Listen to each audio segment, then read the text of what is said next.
monte, ça monte.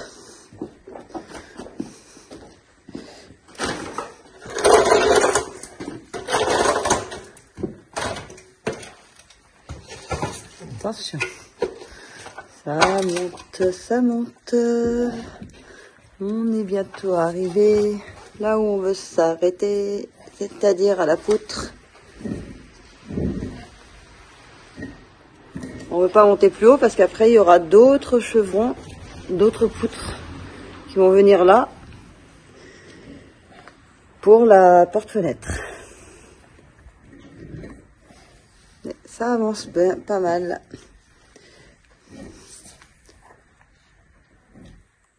Bon voilà, il est plus de 20 h. On finit pour ce soir. On voulait au moins finir la chaux qu'on avait. Voilà, on n'a pas pu monter plus haut que ça. Mais bon, c'est déjà pas mal. Ça prend énormément de temps. Le temps de les sélectionner, découper, de machiner. Enfin, mais bon, ça avance. Mine de rien, ben voilà. Ça commence, c'est bientôt fini. On arrive à hauteur de la fenêtre pour pouvoir mettre les autres poutres de là-bas.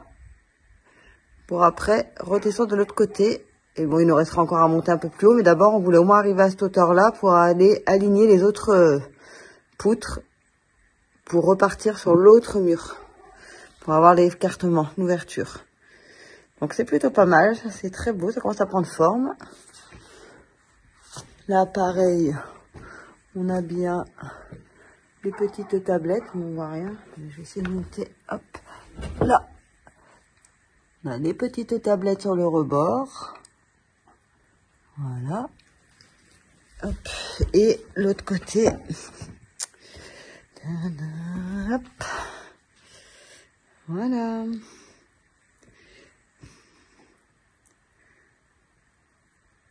Voilà.